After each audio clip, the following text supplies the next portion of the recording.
છેલ્લા 2 દિવસથી દેશની અંદર ફાર્મસી કોલેજને માન્યતા આપવા માટે અને ફાર્મસી એજ્યુકેશનનું નિયમન કરતી ફાર્મસી કાઉન્સિલ ઓફ ઇન્ડિયા ઉપર CBIના દરોડા અને એના ચેરમેનના વિવિધ સ્થાનો, નિવાસ સ્થાન હોય કે એની ઓફિસનું સ્થાન હોય, ત્યાં દરોડાની જે વિગત સામે આવી,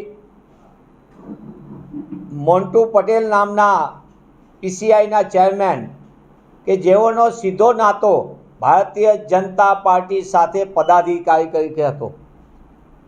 આ મોન્ટુભાઈ પટેલ સ્ટેટ કાઉન્સિલમાં પણ અહીંયા ગુજરાતમાં હતા અને ત્યાંથી પછી નેશનલ કાઉન્સિલમાં ગયા ચેરમેન તરીકે. પણ ભારતીય જનતા પાર્ટીના છેલ્લા 11 વર્ષના શાસનમાં કેન્દ્રની ભાજપ સરકારમાં વિવિધ કાઉન્સિલોના નામે લાંબા સમયથી લૂંટનો કારોબાર ચાલે છે. પછી નેશનલ મેડિકલ કમિશન હોય કે પછી ફાર્મસી કાઉન્સિલ ઓફ ઇન્ડિયાનો અત્યારનો ભ્રષ્ટાચારની વાત આવી હોય સામે મંજૂરીમાં, નર્સિંગ કાઉન્સિલની હોય મંજૂરીની, આર્કિટેક્ચર કાઉન્સિલ હોય, એન્જિનિયરિંગમાં હોય AICT, તમામ કાઉન્સિલો કોલેજોની મંજૂરીના નામે પૈસા ઉઘરાવીને જે રીતે શિક્ષણને વેપારના કેન્દ્રો બનાવી દીધા છે, એનો વધુ એક જીવતો જાગતો નમૂનો એટલે ફાર્મસી કાઉન્સિલ ઓફ ઇન્ડિયાનો ભ્રષ્ટાચાર સામે આવ્યો છે. મંજૂરીની અંદરના ભાવો જુદા જુદા. પણ હું આપના માધ્યમથી પૂછવા માગું છું કે ડબલ એન્જિનની સરકાર, ગુજરાતમાં પણ ભાજપાની સરકાર, સ્ટેટ ફાર્મસી કાઉન્સિલમાં શું ચાલી રહ્યું છે? કેમ સરકાર એમાં મૌન છે? ફાર્માસિસ્ટ તરીકે તમારી આગળ ડિગ્રી હોય તો તમે કેમિસ્ટ તરીકેનું લાયસન્સની દવાની દુકાન ચલાવી શકો, તો કોના લાયસન્સો ચાલે ને કોના ખોટા લાયસન્સો ઉપર કેમિસ્ટની દુકાનો ધમધમી રહી છે? લાંબા સમય સુધી ફાર્માસિસ્ટ એસોસિએશનના જુદા જુદા પદાધિકારીઓ આ મુદ્દે આંદોલન કરી ચૂક્યા, પણ સરકાર કેમ એને છાવરી રહી છે? સાથોસાથ PCIની અંદરના ભ્રષ્ટાચારની સાથોસાથે મંજૂરીની અંદર સરકારની નીતિને નિયત જુઓ. ગુજરાતમાં 84 જેટલી કોલેજો, એમાંથી માત્ર 3 કોલેજો, 2 સરકારી અને 1 ગ્રાન્ટેડ કોલેજો, એટલે મર્યાદિત કોલેજો સરકારીને ગ્રાન્ટેડ વર્ષોથી.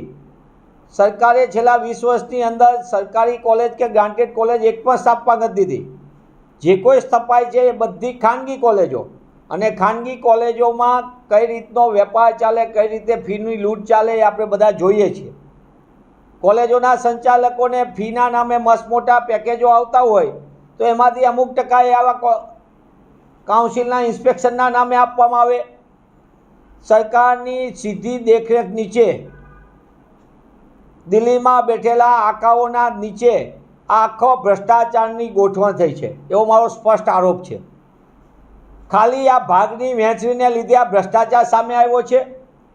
ભાજપા RSSની ટાંટિયા ખેંચમાં ભ્રષ્ટાચાર સામે આવ્યો, અને ભાજપાના સરકારના એક વરિષ્ઠ કેન્દ્રીય મંત્રી જેઓની પહેલાં સગવડ હતી, પછી કાંઈક અગવડ ઊભી થઈ અને એ અગવડના નામે અત્યારે આવ્યું છે.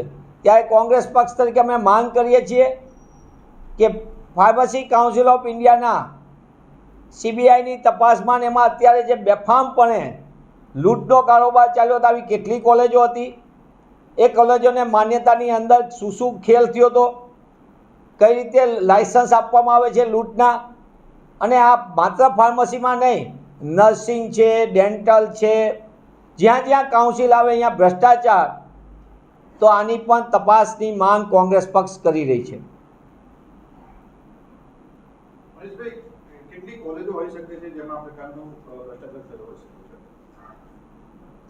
ગુજરાતની અંદર હોય કે દેશની અંદર અનેક શૈક્ષણિક સંસ્થાઓ સારા હેતુથી પોતાની સંસ્થા ચલાવતા હોય.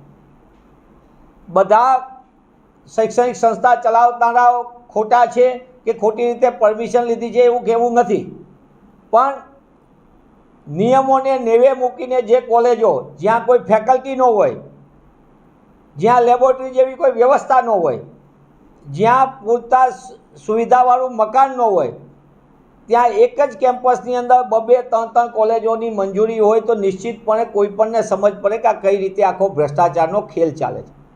મંજૂરીની અંદરની ગોઠવણમાં હું સરકાર સમક્ષ એ પણ માંગ કરું છું, રાજ્યની અંદર છેલ્લા 20 વર્ષ કરતાં વધુ સમયથી શિક્ષણ સાથે સંકળાયેલો છું, એટલે હું સરકાર સમક્ષ કોંગ્રેસ પક્ષ તરીકે પણ માંગ કરું છું કે દેશની અંદર તમારે શૈક્ષણિક વ્યવસ્થા સુધારવા માટે જો સામાન્ય માણસને રેશન કાર્ડના અનાજ માટે KYC ને બધી વ્યવસ્થા કરતા હોય તો કેમ મેડિકલ કાઉન્સિલ ઓફ ઇન્ડિયા પોતે એ અધ્યાપકની સંપૂર્ણ ડેટાબેઝ સાથે કેમ ઓપનનેસમાં નથી મૂકતા?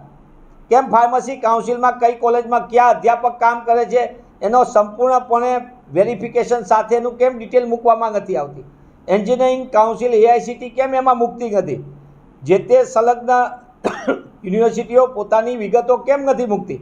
અને સરકાર આ પ્રકારે વિગતો છુપાવનાર કોલેજો પર કેમ પગલાં નથી લેતી? આ બધી વિગતોની અને બધી બાબતોની સરકારે પણ જવાબ આપવો પડશે, રાજ્ય સરકાર હોય કે કેન્દ્ર સરકાર. કાઉન્સિલો તો મંજૂરીના નામે મોટા પાયે ભ્રષ્ટાચાર કરે છે એવો મારો સ્પષ્ટ આરોપ છે, અને એનું ભૂતકાળમાં અનેક વખત એના પુરાવાઓ અનેક શૈક્ષણિક સંસ્થાના મંજૂરી વખતે સામે આવ્યા છે.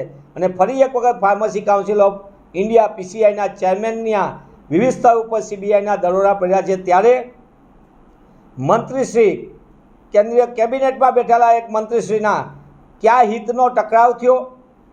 ગુજરાતમાં કેટલી સ્ટેટ કાઉન્સિલની અંદર રજિસ્ટ્રેશનમાં ગોલમાલ ચાલી છે? કયા રાજ્યની ખોટી માર્કશીટો ખોટા સર્ટિફિકેટ ઉપર ડાયરેક્ટ રજિસ્ટ્રેશન થાય છે? એની પણ તપાસ થવી જોઈએ.